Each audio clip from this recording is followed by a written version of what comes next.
வருஷம் ஆகுதுங்க திருநாய்களுக்கு சோறு வச்சு.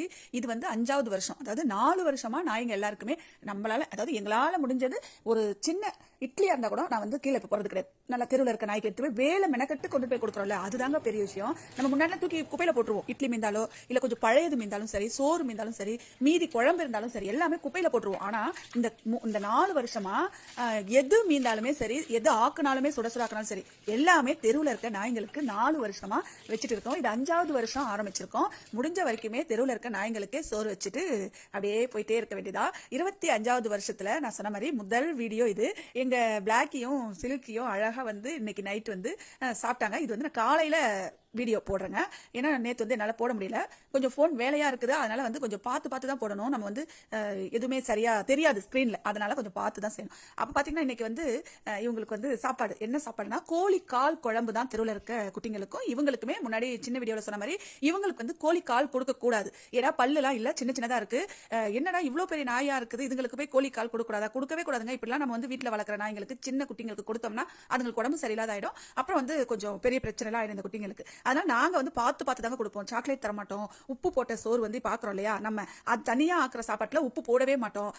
குழம்பு மட்டும் எடுத்துப்போம். அதை வந்து வெங்காயம் போடக்கூடாது சொல்றாங்க. முன்னாடி சொன்ன மாதிரி வெங்காயம் வந்து இதுங்களுக்கு ஒத்துக்கும். ஏன்னா குழம்புல இருக்கிற வெங்காயத்தை நாங்க போட மாட்டோம். மீன் குழம்புக்கு முக்கியமா நாங்க வந்து வெங்காயம் போட மாட்டாங்க.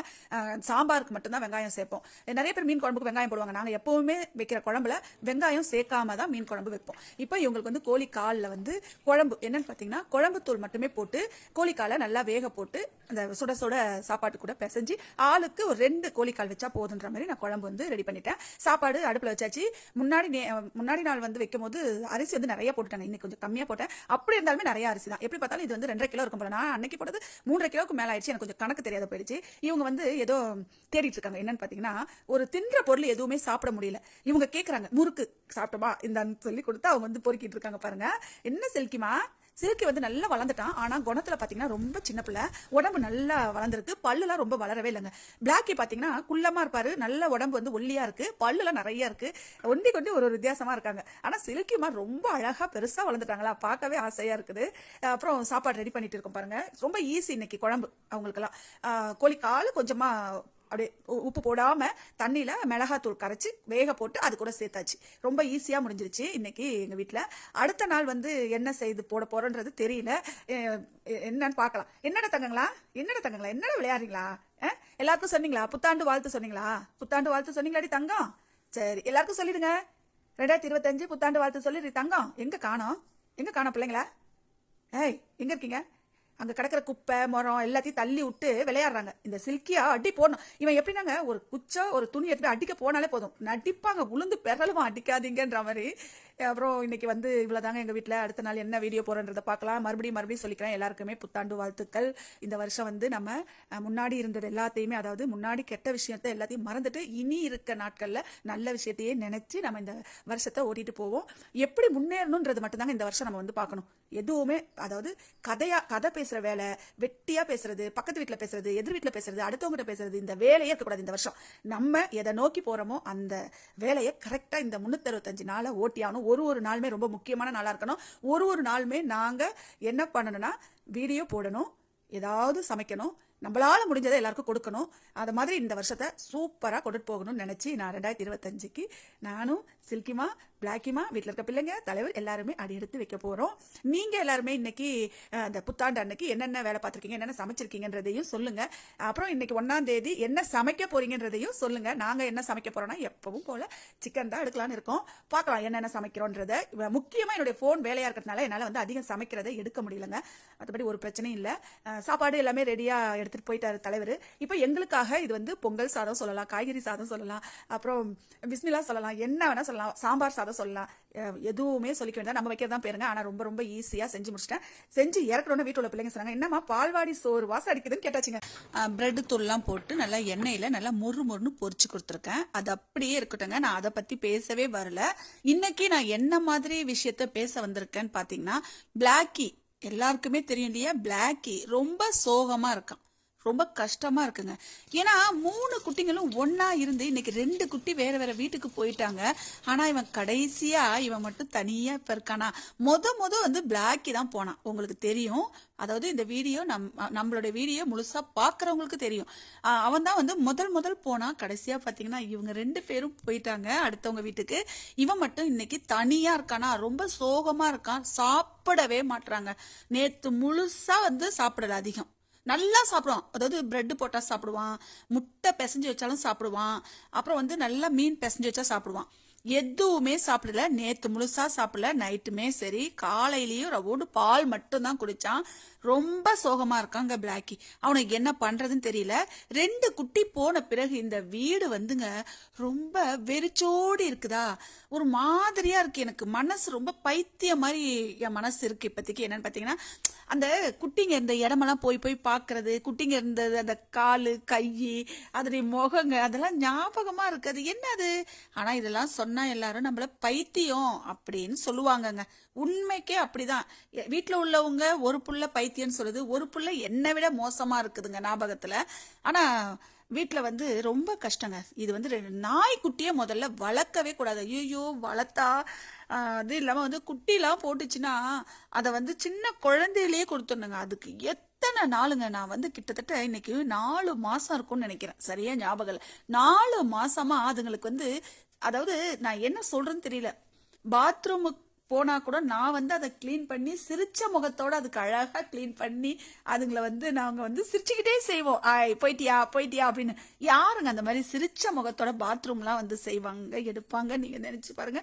10 புடவை, 10 நைட்டி, 10 சின்ன சின்ன ட்ரெஸ்ஸுங்க எல்லாமே அதுங்களுக்கு இன்னைக்கு வந்து 4 மாசமா அதுங்களுடைய டாய்லெட் போன துணி எல்லாத்தையுமே அலசி போறது, எடுக்கிறது, பிடிக்கிறது, இதெல்லாமே செஞ்சு இன்னைக்கு 2 குட்டிங்க இல்ல அப்படின்னு நினைக்கும் போது எனக்கு ரொம்ப ரொம்ப மனசு கஷ்டமா இருக்குங்க. உண்மைக்கே சொல்றேன், ரொம்ப மன கஷ்டங்க.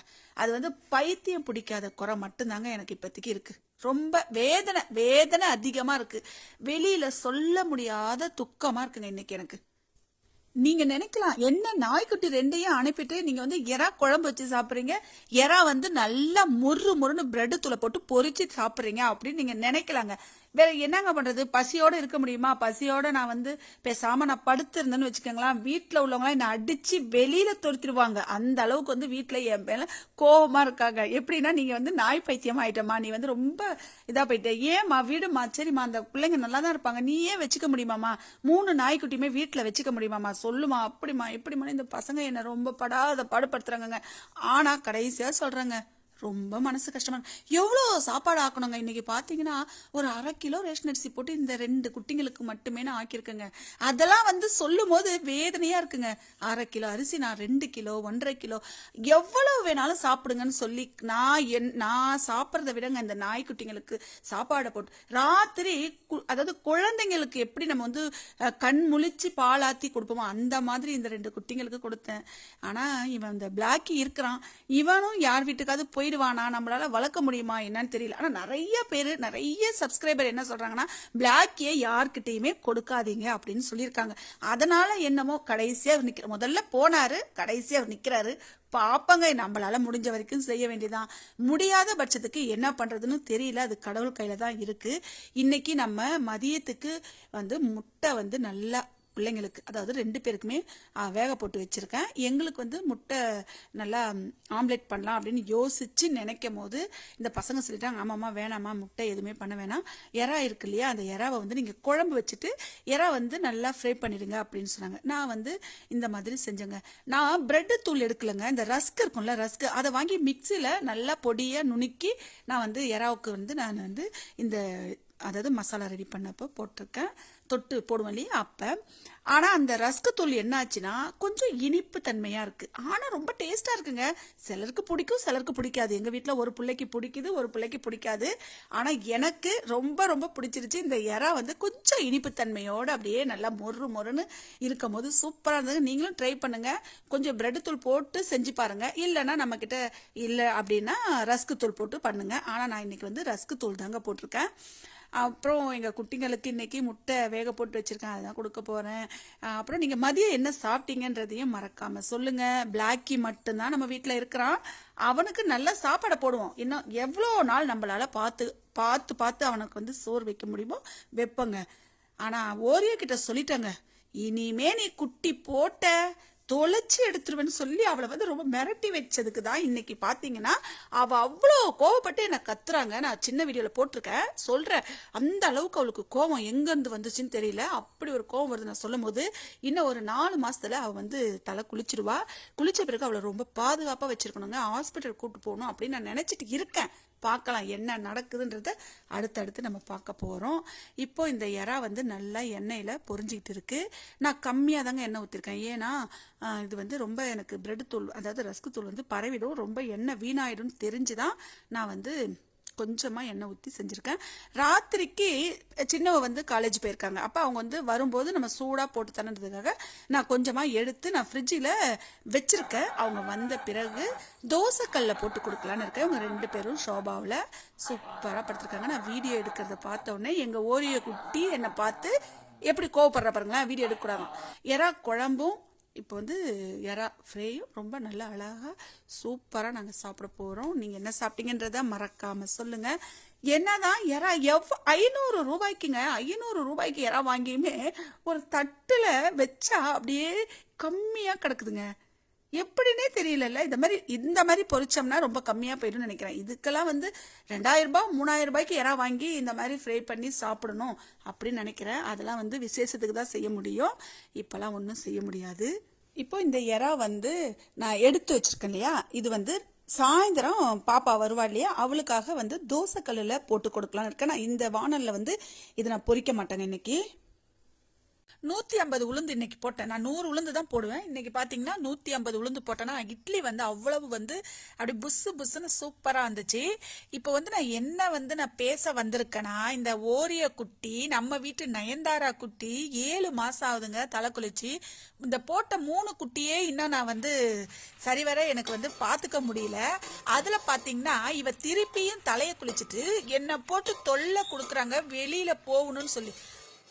நயன்தாரா குட்டி பொண்ணுன்னு சொல்லி சொல்லி இவ குட்டி போட்டுக்கிட்டே இருக்கிறாங்க. ரொம்ப ரொம்ப எரிச்சலா இருக்குது. எது அப்படியே இருக்கட்டுங்க. இட்லி பொடிக்கு நான் வந்து ஒரு 100 வந்து காஞ்ச மிளகாய் எடுத்திருக்கேன். அது மாதிரி 1/4 கிலோ கடலைப்பருப்பு எடுத்திருக்கேன். நல்லா வறுத்து எடுத்துக்கலாம். இவ மேல உள்ள கோவத்தை நான் வந்து இந்த கடலைப்பருப்பு மேலதான் காமிக்க போறேன். எப்படின்னா நல்லா தீய தீய தீய இந்த கடலைப்பருப்பை வந்து வறுக்க போறேன். இன்னும் இமிசையா இருக்குங்க எனக்கு இவளால. எனக்கு இவ என்ன நினைச்சிட்டு இருக்கான்னு தெரியல, தெரியாத கிட்ட கேடு எனக்கு இவளால பெரிய பிரச்சனையா இருக்கு. இவளை இழுத்துக்கிட்டு வந்ததுனால இவளை என்ன சொல்றதுனே எனக்கு தெரியல. கடலைப்பருப்பை நல்லா வறுத்து அந்த மிளகாயோட நம்ம சேர்த்து போய்ப்போம். நல்லா எடுத்து அப்படியே கொஞ்சம் கொஞ்சமா எடுத்து கொட்டி வச்சுக்கலாம் பாருங்க. அதே வானல்லையே நான் வந்து உளுந்து 1/4 கிலோ எடுத்திருக்கேன். கடலைப்பருப்பு 1/4 கிலோ, உளுந்து 1/4 கிலோ. சாப்பாடு வந்து அடுப்புல வச்சாச்சு. இவளை ஓரியோவை வந்து நல்லா அப்படியே குத்துன்னு குத்தி அடிச்சு அவளை வந்து என்ன பண்ணுன்னு தெரியல, கட்டி போடணுங்க. இவளை கட்டி போடாத வளர்க்கறது தான் இப்ப பிரச்சனையா இருக்கு. கட்டி போட்டு தான் வளர்க்கணும் இவளை. வாங்கணும். ஆனா ஒண்ணு, இவ நல்லா அடி கொடுப்பேன், களி எடுப்பேன்னு சொன்னாலும் ஆனா வெளியே போக மாட்டேன். ஆனா காலையிலேயே அம்மா அப்படியே தூங்க விடாத அப்படியே அழுதுகிட்டே பிறண்டுகிட்டே கிடக்குறாங்க, தொல்லை கொடுத்துக்கிட்டு. இந்த உளுந்த நல்லா வறுத்து அதே கடலைப்பருப்போட சேர்த்தாச்சு. இப்ப பாத்தீங்கன்னா 150 வெள்ளை எள்ளு எடுத்திருக்கேன். அதையும் நல்லா அப்படியே பொரிஞ்சு வர வரைக்குமே நம்ம வந்து வறுத்து எடுத்துப்போம்.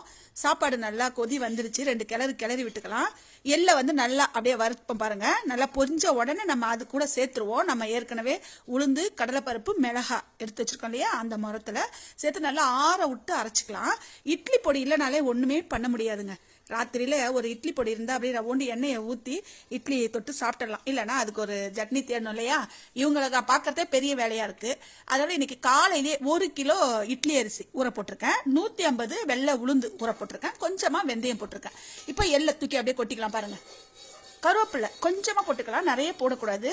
கொஞ்சமா அப்படியே ஒரு 10 இனுக்கு கொத்து போட்டா போதும். நல்லா அப்படியே மொறுன்னு வந்துருச்சு பாருங்க. இது அப்படியே அந்த முரத்துல எடுத்து கொட்டிக்கலாம். கருவேப்பிலை நிறைய போட்டோம்னா அப்புறம் கருவேப்பிலை பொடி மாதிரி வாசனை வந்துடும். அதனால கொஞ்சமா போட்டுக்கணும். எல்லாமே ரெடி பண்ணியாச்சு. மிக்ஸி ஜார்ல எடுத்து வச்சுட்டேன் பாருங்க. நல்லா மொறுன்னு இருக்கு பாருங்க. மிளகாய் நல்லா கருப்பாகக்கூடாது, அப்படியே அதே கலர்லயே இருக்கணும். கொஞ்சமா வந்து காஷ்மீரி மிளகாத்தூள் சேர்த்திருக்கிறேன். அந்த இட்லி பொடி அரைச்சி எடுத்துட்டு வந்த மிக்சி ஜார்லயே காஷ்மீரி மிளகாத்தூளை சேர்த்து இன்னொரு ஓட்டு ஓட்டி அந்த வானல்ல எடுத்து கொட்டிட்டேன். உப்புலாம் திட்டமா இருக்கான்னு பார்க்கணும். சால்ட் உப்பு தான் போட்டிருக்கேன். அந்த மாதிரி பெருங்காயத்தூள் சேர்க்கணும். நான் பிறகுதான் சேர்க்க போறேன். இப்ப பாத்தீங்கன்னா கொஞ்சமா மோர் குழம்பு, ரொம்ப ஈஸியான மோர் குழம்புங்க. ஒரு 3 பச்சை மிளகாய், ஒரு சின்ன இஞ்சி துண்டு, கொஞ்சமா வந்து கொத்தமல்லி தலை, இது மட்டுமே மிக்சி ஜார்ல அரைச்சி எடுத்துட்டு வந்துக்கலாம். தாளிக்கிறதுக்கு கடுகு, உளுத்தம்பருப்பு, காஞ்ச மிளகாய் போட்டு நம்ம வந்து அரைச்சி எடுத்துட்டு வந்தோம் இல்லையா, அந்த கொத்தமல்லி, பச்சை மிளகாய், இஞ்சி துண்டு, அந்த பேஸ்ட்டை அந்த எண்ணெயில போட்டு நல்லா பச்சை வாசனை போற வரைக்கும் நல்லா அப்படியே கொஞ்சம் வதக்கி எடுத்துப்போம். நல்லா வதங்கின பிறகு மோர் அடிச்சு வச்சிருக்கோம் பாருங்க, கொஞ்சமா மஞ்சத்தூள் போட்டு உப்பு சேர்த்து மோர் அடிச்சு வச்சிருப்போம். அதை தூக்கி இதுல ஊத்தி ஒரு கொதி வர்றதுக்கு முன்னாடியே அந்த தயிரை இறக்கிடணுங்க. அப்பதான் இந்த மோர் குழம்பு சூப்பரா இருக்கும். தேவைன்னா வடை போட்டுக்கலாம், வெண்டைக்காய் வறுத்து போடலாம், என்ன வேணாலும் வதக்கி போட்டுக்கலாங்க. நம்ம இஷ்டம் தான் மோர் குழம்பு. ஆனா எனக்கு இன்னைக்கு வந்து எந்த காயுமே போடக்கூடாது. இந்த மாதிரி ஒரு மோர் குழம்பு வச்சு சாப்பிடணும். ரொம்ப ஈஸியா செஞ்சு சாப்பிட்ற மோர் குழம்புனா இப்படிதான். இதுக்கு ஒரு பெரிய கதையே எடுத்துக்கலாம். என்னன்னு பாத்தீங்கன்னா, நான் வந்து பகோடா போடலான்னு பார்த்தேங்க. வெங்காயம் போட்டு கடலை மாவுலாம் போட்டு ஆனியன் பகோடா மாதிரி போடலாம் அப்படின்னு நினைச்சேன். கடைசியா பார்த்தா கடலை மாவு இல்லை, கடையும் இல்லை. இன்னைக்கு என்ன பண்றதுனே தெரியல. ரொம்ப பெரிய குழப்பத்துல போயிடுச்சுங்க இந்த பகோடா. நான் என்ன பண்ணேன்னா, கொஞ்சமா அரிசி மாவு, கொஞ்சமா கோதுமை மாவு, காரத்தூள், உப்பு, பெருங்காயத்தூள், கொத்தமல்லி தழை இருந்தா போட்டுக்கலாம். நான் கொஞ்சமா அப்படியே இருந்துச்சா அப்படியே சேர்த்து அப்படியே பிசைஞ்சா மாதிரி ஒன்னொன்னா அந்த எண்ணெயில போட்டு பொரிச்சு எடுத்தா இது கோதுமை பகோடா மாதிரி நினைச்சு பசங்களுக்கு மோர் குழம்புக்கு கொடுத்தாங்க. சூப்பரா இருந்தது. ஆனா இது வந்து நான் அதிரடியா தான் செஞ்சேன், யோசிச்சு செய்யல எதுவுமே. நான் போட வேண்டியது ஆனியன் பகோடா. கடைசியில உளுந்து மாவு எப்படின்னா, வடைக்கு அரைக்கலங்க, நான் இட்லிக்கு ஊற போட்டேன் இல்லையா, அந்த இட்லி மாவுக்கு முன்னாடி உளுந்து தானே போடுவோம். நான் எப்பவுமே உளுந்து அரைச்சிட்ட பிறகுதான் அரிசி அரைப்பேன். அந்த உளுந்துல இருந்து கொஞ்சமா உளுந்தை எடுத்து ஒரு 5 வடை போட்டு கொடுத்துருக்கேன். எங்க சின்ன பொண்ணுக்கு உளுத்த வடைனா ரொம்ப பிடிக்குங்க. எப்ப வந்து உளுந்து அதாவது இட்லிக்கு அரைச்சோம்னாலும் அந்த வடை கேட்பாங்க. அதனால அவங்களுக்கு ஒரு 5 வடை போட்டு கொடுத்துட்டேன். இட்லி பொடி ரெடி ஆயிடுச்சு. இது வந்து நைட்டுக்கு இட்லிக்கு தான் நான் வந்து இட்லி பொடி ரெடி பண்ணிடுறேன். இந்த காலையில அரைச்ச மாவை தான் ராத்திரிக்கு நான் இட்லி சுட போறேன். நான் முன்னாடி சொன்ன மாதிரி 1 கிலோ இட்லி அரிசிக்கு நான் வந்து 150 வெள்ளை உளுந்து போட்டிருக்கேங்க. நான் எப்பவுமே 1 கிலோவுக்கு வந்து 100 உளுந்து தான் போடுவேன். ஆனா இன்னைக்கு 150 உளுந்து போட்டுட்டேன். இட்லி பொடி ரெடி பண்ணி வச்சிருந்தேன் இல்லையா, கடைசியா வந்து பெருங்காயத்தூளும் கொஞ்சமா உப்பு சேர்த்திருக்கேன். ஏன்னா உப்பு வந்து பத்தல, அதனால வந்து உப்பு கொஞ்சம் போட்டு நல்லா அப்படியே கிளறி விட்டுருக்கேன். நெல்லெண்ணெயோட இந்த இட்லி பொடி சாப்பிட்டோம்னா அவ்வளவு அருமையா இருக்குங்க. இது ஹோட்டல்லையும் இப்படிதான் தருவாங்க. அதாவது பெரிய பெரிய ஹோட்டல்ல வந்து இந்த மாதிரி ஒரு இட்லி பொடி வந்து கொடுப்பாங்க. நான் சாப்பிட்டு பார்த்திருக்கேன். ஆனா இது எப்படிங்க செய்யறதுன்னு நான் கேட்டு வந்து இந்த இட்லி பொடி செஞ்சிருக்கேங்க. இட்லி பொடி மட்டுமே நான் வந்து ஒரு 10 வகை இருக்குங்க இட்லி பொடி. அதை அப்படியே செஞ்சு முடிச்சாச்சு. இன்னுமே நிறைய இருக்கு. ஒரு தடவை தீரும் போதெல்லாம் ஒரு இட்லி பொடியை ரெடி பண்ண வேண்டியதான். இப்போ காலையில அரைச்ச இட்லி மாவு நல்லா புளிச்சிருக்குது. நான் உப்பு சேர்த்திருக்கேன் பாருங்க. உப்பு சேர்த்து கொஞ்சமா தண்ணியோட நல்லா கலக்கி அந்த இட்லி மாவுல ஊத்தி நான் இட்லி ஊத்த போறேன். இட்லி எப்படி இருக்குன்னு பாக்கலாமா? மாவு எப்படி இருக்கு பாருங்க. அப்படியே கொஞ்சமா புளிச்சா மாதிரி இருக்கு, புளிக்காத மாதிரி இருக்கு. அப்படியே புசு புசுன்னு அப்படியே வெள்ளை வெள்ளையல்னு எப்படி இருக்கு மாதிரி. வெறும் ரேஷன் அரிசி தாங்க, அவ்வளோ வெள்ளை வெள்ளையல் இருக்குது. மாவு பார்க்கவே அவ்வளோ ஆசையா இருக்கு. இவ்வளோ நாள் இந்த மாதிரி இட்லி மாவு அரைக்காத கடையில வாங்கி சாப்பிட்டுருக்குமே நினைக்கும் போது ரொம்ப வருத்தமா இருக்குங்க. ஏன்னா கிரைண்டர் வேலை பார்த்து அதை வந்து அரைச்சிருந்திருக்கலாம். அந்த கிரைண்டர் வேலை செய்யலன்னு நம்ம தூக்கி எட்ட போட்டுட்டு கடையிலேயே மாவு வாங்கி இட்லி சாப்பிட்டாச்சு. ஆனா இப்ப பாத்தீங்கன்னா மட்டும் கிரைண்டர் வாங்கினோம் இல்லையா, அந்த கிரைண்டர் வாங்கினதுல இருந்து ஒரு நாள் கூட கடையில இட்லி மாவு வாங்கினதே இல்லைங்க. சூப்பரா இருக்கு பாருங்க, அப்படியே புஸ் புஸ்னு. இப்போ இது வந்து தண்ணி நல்லா இட்லி சட்டியில சூடாயின பிறகுதான் நம்ம இட்லி ஊத்தணும். தண்ணி நல்லா சூடாயிடுச்சு. இப்போ ஒரு கரண்டியா எடுத்து இட்லி ஊத்திக்கலாமா? இன்னைக்கு வந்து மீன் வந்து வச்சு சாப்பாடு கொடுக்க போறேங்க. இந்த நயன்தாரா குட்டி வந்து சாப்பிட மாட்டா. அவ வெளியில போறதுக்கு ரொம்ப என்ன தொல்லை கொடுக்குறாங்க. நான் அடிக்க போறேன். அடிச்சா நீங்க யாரும் கேட்க கூடாது. ஏன்னா வெளியே ஓடுனப்பயே நான் இவளை வந்து சும்மா ஒரு களி எடுத்துட்டு போனதுக்கே அங்க உள்ள பசங்க அடிக்காதீங்க அடிக்காதீங்கன்னு சொல்றாங்க.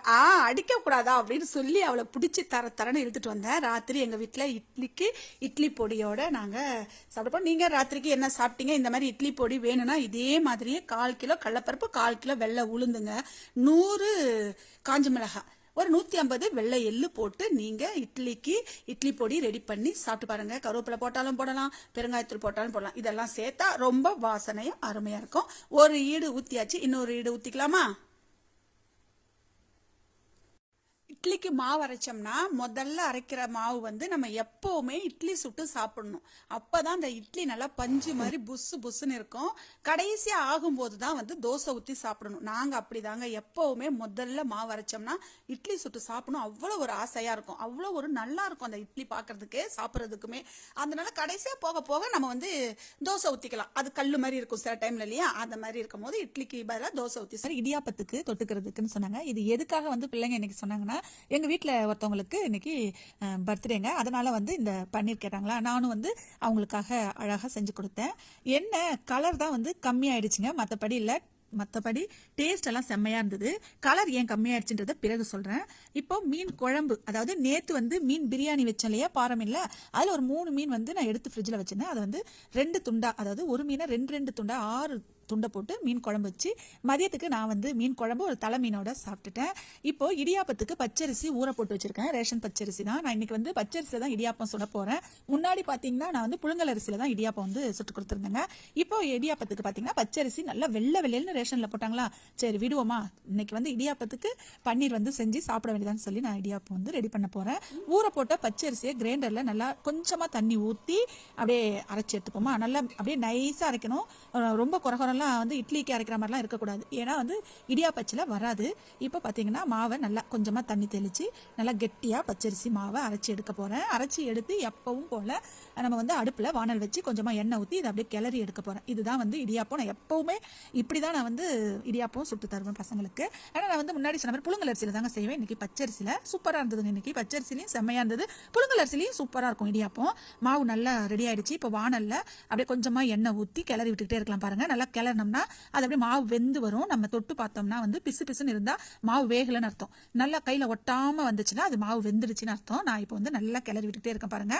கை எடுக்காமல் கிளறணும். அதுவும் அந்த வானல் வந்து கொஞ்சம் மொத்தமாக இருக்கணுங்க. மெல்லிசா இருந்துச்சுன்னா அடி பிடிச்சிடும். மொத்த வானலில் வந்து இந்த இடியாப்ப மாவு கிளறினோம்னா சூப்பராக இருக்கும். இப்போ பார்த்தீங்கன்னா கொஞ்சம் ஒட்டுது, இன்னும் கொஞ்சம் வேகணும். நல்லா கிளறி விட்டுக்கலாம்.